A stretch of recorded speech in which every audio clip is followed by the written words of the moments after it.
The Convergence. The five greatest civilizations in the Orion Arm called themselves the Masters, and with good reason. Each had conquered dozens of worlds, bending alien biospheres to their will and harvesting resources with methodical precision. They were giants among the stars, towering over lesser species through technological superiority and ruthless efficiency. The Vex were living crystal, silicon-based entities whose bodies resonated with pure energy. They commanded gravity and electromagnetic forces with mere thoughts, their translucent bodies glowing with internal light that shifted colors with their moods. Their ships resembled perfect geometric shapes, dodecahedrons and icosahedrons of impossible smoothness, that moved between stars by folding space itself. The Crotons stood 3 meters tall, their bodies covered in naturally armored plates that could withstand direct energy weapon impacts. Evolved on a high-gravity death world, they possessed strength that could crush steel and reflexes fast enough to catch projectiles mid-flight. Their society revolved around combat and conquest, valuing strength above all else. The swarm operated as a collective consciousness split across billions of insectoid drones, each no larger than a human hand, but deadly in their synchronized movements. Their hive ships were organic monstrosities that consumed asteroids whole, processing the raw materials to birth new drones and expand their endless armies. The Chrono Sapiens existed partially outside normal time, their forms shifting between solid matter and pure temporal energy. They could glimpse probable futures and accelerate or decelerate localized time fields, making them nearly impossible to predict in battle. Their technology seemed to appear and disappear at random, phasing through different moments in time.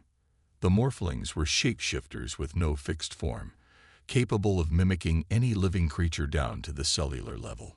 Masters of infiltration and deception, they conquered not through open warfare, but through subversion and replacement of key figures in alien governments. These 5 species had achieved dominance in their respective territories, and an uneasy balance of power kept open war at bay.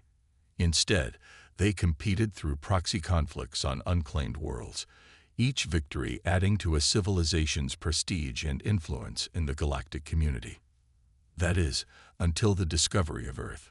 Long-range scans had identified the blue-green planet as resource-rich yet technologically primitive. Initial observations detected no artificial signals, no spacefaring vessels, no defense systems, only vast oceans teeming with life and continents covered in forests, deserts, and ice. Most importantly, Earth possessed a rare combination of heavy elements and biological diversity that made it valuable beyond measure. Each of the Masters dispatched their elite acquisition teams to claim the prize, unaware that the others had done the same. Their arrival in Earth's solar system triggered the ancient beacon, and the game began. General Carrix of the Croton was the first to land, choosing a wide valley surrounded by mountains, a defensible position with clear sight lines. His 20 elite warriors emerged from their dropship with weapons primed, scanning for threats out of habit rather than necessity. Pathetic, Carrix rumbled, crushing a handful of soil in his massive fist. No orbital defenses, no welcome party. This will be the easiest acquisition in our history. His second-in-command, Drax, seemed less convinced. Something feels wrong, General. The atmosphere is too quiet. Your instincts have grown soft, Carrix replied, but he tightened his grip on his particle cannon nonetheless. 3 kilometers north, the Vex expedition materialized in a perfect circle, their crystalline bodies refracting the morning sunlight into prismatic patterns. Their leader, Zenith, extended tendrils of pure energy into the ground, analyzing the planet's composition. Curious, Zenith communicated to the others. Earth's magnetic field fluctuates in patterns that suggest intelligence, yet I detect no technology generating these anomalies. Before the others could respond, they detected another ship entering the atmosphere, the organic hive vessel of the swarm. Irritation rippled through the Vex collective. Competition was unexpected but not surprising. Earth's resources would be worth fighting for. The Swarm Queen directed her drones to establish a perimeter around their landing site, a marshy area that once was the Florida Everglades. Her consciousness split among thousands of bodies. She processed the environment from multiple perspectives simultaneously. Adaptation required. She communicated to her drones. Local flora contains unknown compounds. Begin analysis and prepare for biological integration. As dawn broke on the second day, the survivors of each expedition found themselves being herded toward a central location, a massive structure in what had once been the Swiss Alps. Whether by design or desperate circumstance, the 5 species that had never cooperated would now face Earth's judgment together. The Masters had arrived expecting easy conquest. Instead, they found themselves trapped on a living weapon, created by a species they would have dismissed as primitive. As they converged on the Alpine structure, one truth became painfully clear. On Earth, the hunters had become the hunted. Humanity's legacy. The Alpine facility rose like a monolith from the mountainside, its seamless walls composed of a material none of the Masters could identify. No doors or windows were visible, yet all 5 expeditions found themselves drawn to it by Earth's relentless guardians. General Carrick's arrived first, his remaining warriors bloodied and humbled. Only 7 of the original 20 had survived the night, hunted through mountain passes by mechanical predators that anticipated their every move. When the Vex materialized nearby, the Croton raised their weapons instinctively. "Hold," Carrick's ordered, lowering his particle cannon. "If we fight each other, we play into this planet's hands." Zenith of the Vex pulsed with cautious agreement. "We have lost half our number to crystalline entities that neutralized our energy manipulation. This world has studied us, prepared for us." The swarm arrived next, a mere fraction of their original drone count forming a protective circle around their queen. The nanite infection had devastated their collective, forcing the queen to sever neural connections with thousands of compromised units. The infection spreads exponentially. The queen communicated through her remaining drones. Had we not retreated, our entire hive would have been subverted within hours. The Chronosapiens phased into existence nearby, their forms unstable and flickering. Temporus looked aged somehow, as if he had experienced years in the span of a day. "Time fractures surround this structure," he warned. "We lost 3 more crossing a valley where seconds stretched into weeks." Last came the Morphlings, still wearing their human disguises. Cipher, Mimic, and Echo approached the gathered aliens with cautious steps. "We have information," Cipher announced, revealing his true nature by briefly shifting his features. "This facility contains records of what happened to Earth's dominant species." Before he could elaborate, the smooth surface of the monolith rippled like water, and a doorway appeared where none had existed before. Warm light spilled out from within, contrasting sharply with the cold mountain air. "It's inviting us inside," Echo observed. "Or luring us into a trap," Drax countered. Carrick studied the opening, then straightened his massive frame. "We have no choice. Whatever this planet wants from us, we will face it together or die separately." With reluctant agreement, representatives from each species entered the structure. Carrick's and Drax for the Croton, Zenith, and 2 others for the Vex, the Swarm Queen with a protective detail, Temporus and his remaining Chronosapien colleague, and all 3 Morphlings. As the last entered, the doorway sealed behind them, leaving no visible seam. The interior defied the laws of physics.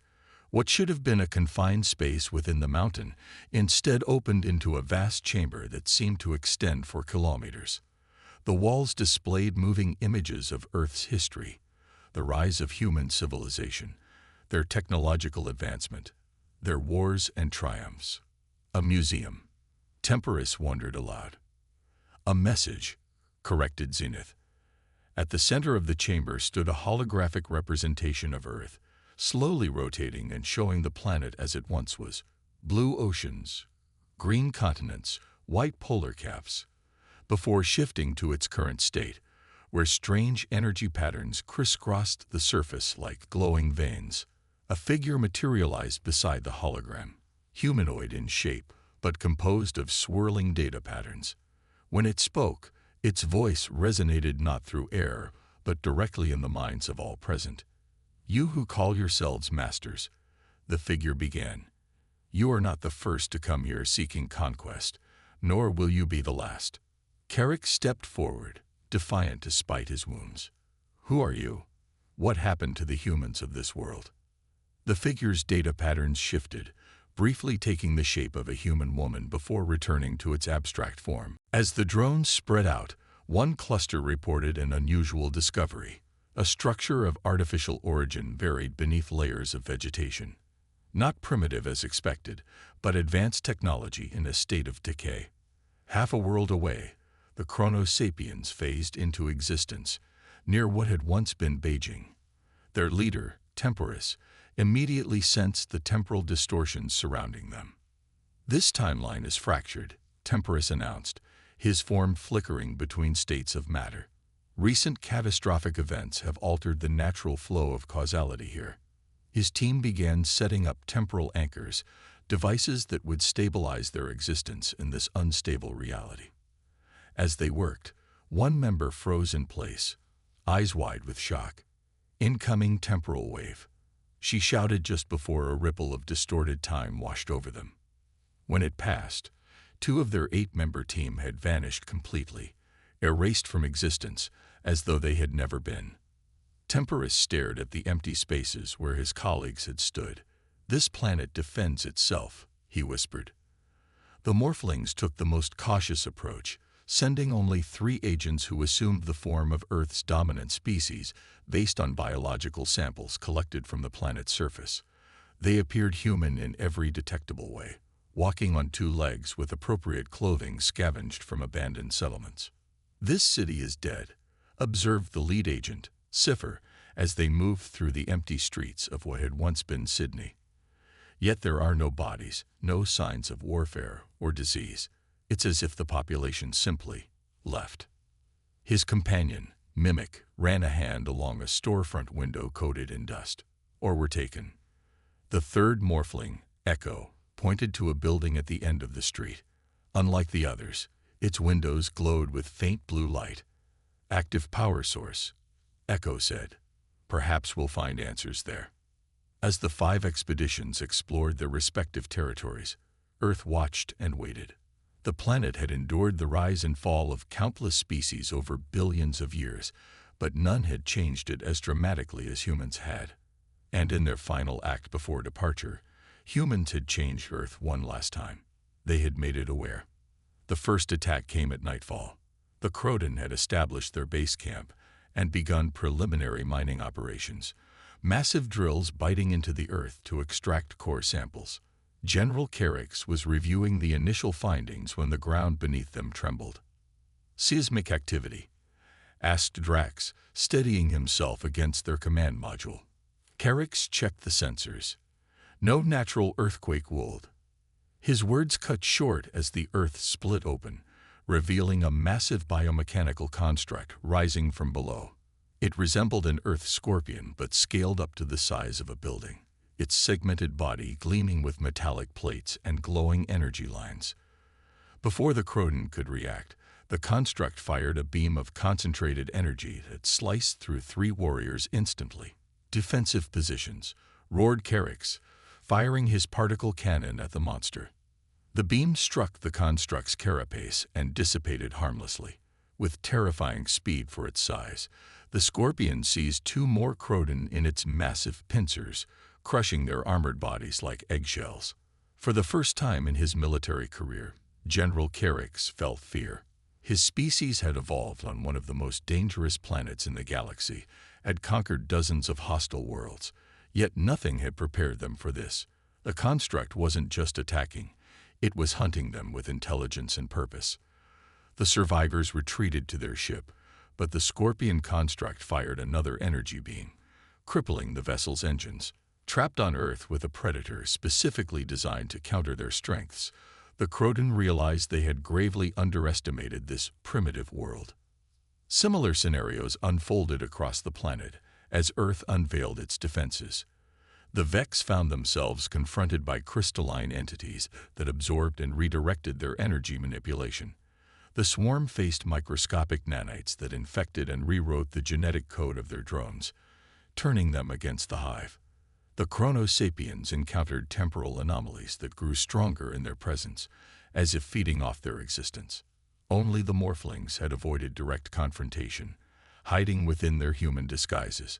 But as they explored the powered facility, they discovered unsettling truths. Video logs revealed that humanity had not been conquered or destroyed. They had ascended, merging their consciousness with planetary defense systems before abandoning their physical forms. Earth wasn't undefended.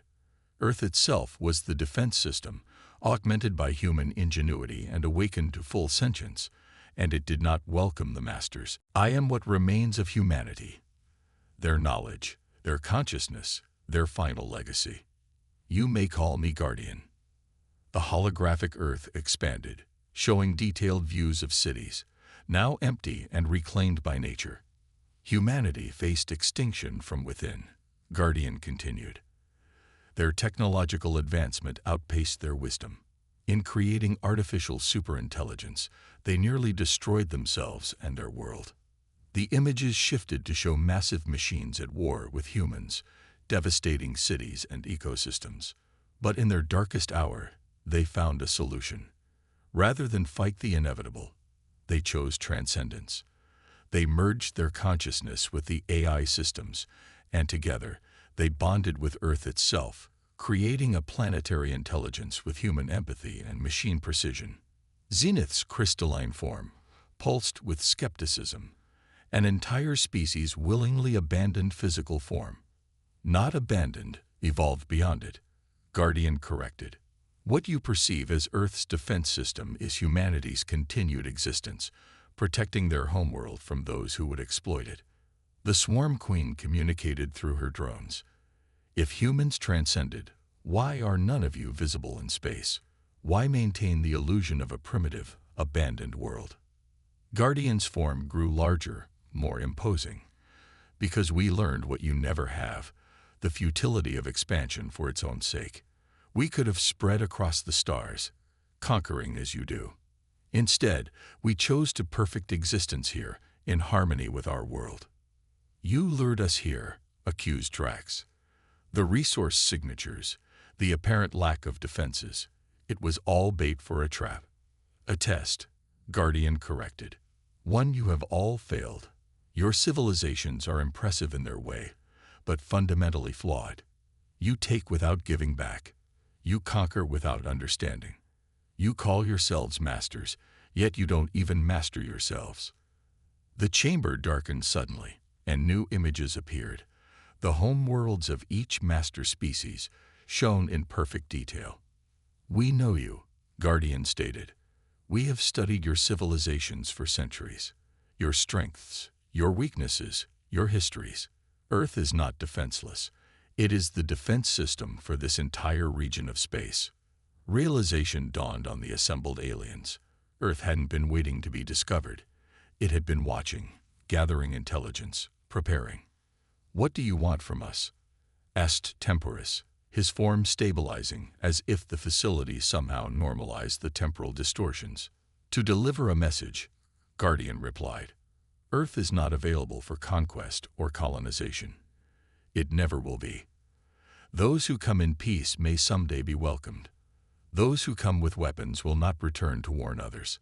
The Morphling Cipher stepped forward, still wearing his human disguise. You could have killed us all. Why bring us here? Why explain yourselves? Guardian's form shifted again, becoming more distinctly human. Because unlike machines alone, the human aspect of our consciousness values life in all forms. You are being offered a chance that you yourselves rarely extend to others, the opportunity to leave with knowledge instead of resources. The holographic Earth rotated once more, then expanded to show the solar system and the waiting ships of the 5 expeditions in orbit. Your vessels will be permitted to depart, Guardian explained. You will return to your people with this warning. Earth is protected, not by weapons or walls, but by a species that transcended physical form rather than continue the cycle of conquest and destruction. Carrix, ever the warrior, could not accept defeat so easily. And if we choose to return with armadas, to take this world by force. For the first time, Guardian's expression showed something akin to pity. Then you will learn why humanity's last act in physical form was to create the most comprehensive defensive system in the galaxy. What you have experienced was merely a sample, Earth's immune response to minor irritants. A full-scale invasion would trigger more severe measures. As if to emphasize the point, the images shifted to show vast structures hidden beneath Earth's oceans and within its mantle, weaponry beyond anything the Masters had developed, defensive systems that could repel fleets, and technology that could reach across space to strike at distant worlds. Humanity did not transcend because they were weak, Guardian continued. They transcended because they were strong enough to recognize a better path. That is their legacy, and my purpose. With these words, the chamber began to reconfigure itself, walls shifting to form corridors leading away from the central space. You will each be escorted to transport systems that will return you to your vessels. You have 24 hours to leave Earth's solar system. After that, safe passage is not guaranteed. As the alien groups separated, following their designated paths, the Guardian's voice echoed one final time. Remember what you witnessed here. Earth is not the end of your species' journeys, but it could be the beginning of their evolution. If you learn from humanity's example rather than dismissing it. The journey back to orbit was uneventful, almost peaceful compared to the horrors of the previous day. Each expedition found themselves transported efficiently to their waiting vessels, Earth's defenses now passive observers rather than active hunters. As the ships broke orbit and set course for deep space, the Masters contemplated their experience in different ways. The Croton nursed wounded pride. The Vex calculated new theoretical models of consciousness. The Swarm analyzed biological samples of Earth's nanite defenders. The Chrono Sapiens studied temporal data from the planet's strange distortions, and the Morphlings reviewed their recordings of humanity's final history. None spoke of returning to Earth, at least not with conquest in mind. The message had been received. In the decades that followed, rumors spread throughout the galaxy of the deadly blue world where the Masters had faced defeat. Some dismissed these stories as propaganda or exaggeration. Others, more curious, sent probes and long-range scanners to investigate from a safe distance. What they found was puzzling. A world of beauty and danger, seemingly primitive yet surrounded by an electromagnetic field of impossible complexity. Occasionally, strange signals would emanate from Earth, mathematical patterns that hinted at intelligence far beyond current understanding. The Masters never collaborated in their normal expansions, continuing to compete for resources across the stars. But they established one unprecedented agreement. Earth and its solar system were designated as prohibited space, a zone no civilization would attempt to claim. For the first time in their long histories, the Masters had found something they feared more than each other. Not because Earth had defeated them through superior firepower or tactics, but because it had shown them a mirror reflecting their own inevitable future, a choice between endless, meaningless expansion or true transcendence.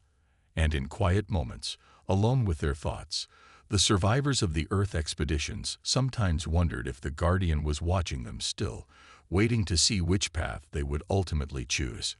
Meanwhile, Earth continued its silent vigil among the stars, humanity's consciousness evolving within its digital networks and energy fields, patiently observing the younger races of the galaxy as they struggled with the same questions humanity had answered long ago. Not whether to conquer or be conquered, but whether to transcend the need for conquest altogether.